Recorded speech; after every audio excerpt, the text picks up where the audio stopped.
నమ్మకమైన వ్యక్తులే ఇలా నమ్మి పదవులు ఇచ్చిన వాళ్ళే కాదని వెళ్ళిపోతున్నారు. సీటు రాలేదని కొందరు, సరైన గౌరవం లేదని మరికొందరు ఎన్నికల సమయంలో జగన్ను వదిలి వెళుతున్నారు.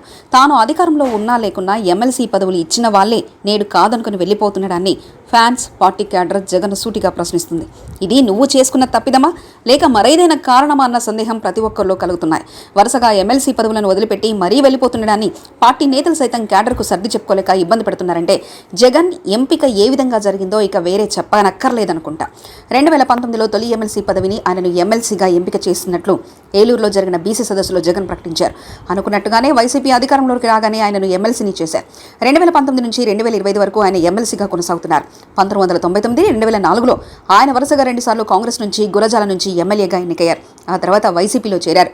గురజాల టికెట్ కాసు మహేష్ రెడ్డికి ఇవ్వడంతో ఆయనకి ఈసారి వైసీపీ సీటు దక్కలేదు. చివరి వరకు టికెట్ కోసం ప్రయత్నించిన జంగా కృష్ణమూర్తి టీడీపీలో చేరారు. అయితే టీడీపీలోనూ ఆయనకు ఎలాంటి టికెట్ దక్కలేదు. కానీ జగన్ వదిలి వెళ్ళిపోయారు. వైసీపీలా దాదాపు అన్ని పార్టీలు మారి వచ్చారు. 2019 ఎన్నికలకు ముందు చేరిన ఆయనను జగన్ దగ్గరకు తీసి ఎమ్మెల్సీని చేశారు. కడప జిల్లాకు చెందిన సి రామచంద్రయ్య గతంలో టీడీపీలో ఉన్నప్పుడు రాజ్యసభ సభ్యుడిగా చేశారు. కాంగ్రెస్లో చేరి ఉమ్మడి ఆంధ్రప్రదేశ్లో ఎమ్మెల్సీగా అయ్యారు. ఆ తర్వాత వైసీపీలో చేరి మరోసారి శాసనమండలి సభ్యుడిగా ఎన్నికయ్యారు. ఇలా ప్రజల నుంచి కాకుండా పరోక్ష ఎన్నికతో ఆయన చట్టసభల్లోకి అడుగు పెడుతూనే ఉన్నారు. కడప జిల్లాకు చెందిన బలిస సామాజిక వర్గానికి చెందిన సిఆర్ను జగన్ ఏరికోరి ఎంపిక చేశారు.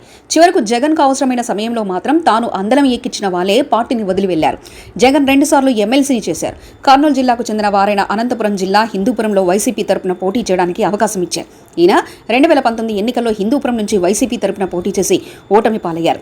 ఓడిపోయినా మరోసారి టికెట్ను ఆశించారు. కానీ జగన్ వేరే వాళ్లకు ఆ అవకాశం ఇవ్వడంతో జీర్ణించుకోలేక పార్టీకి గుడ్ బై చెప్పేశారు. జగన్ తనను నమ్మిన వాళ్ళను కాకుండా తాను నమ్మిన వాళ్ళని ఎమ్మెల్సీగా చేశారన్న విమర్శలైతే బాగా వినిపిస్తున్నాయి. ఇలా పదవులను, పార్టీని వదిలి వెళ్లేవారికి పంచిపెట్టి జగన్ అసలైన నేతలకు అన్యాయం చేస్తున్నారన్న వాదనలు కూడా పార్టీలో వినిపిస్తున్నాయి. వీటికి మాత్రం జగన్ వద్ద నుంచి బహుశా సమాధానం వచ్చే అవకాశం లేదు. ఎందుకంటే తన ఎంపిక తప్పు అని ఆయన క్యాడర్ ముందు ఒప్పుకొని తీరాల్సిందే. మరిన్ని కథనాల కోసం సబ్స్క్రైబ్ చేసుకోండి మీ అక్షర శిల్పం.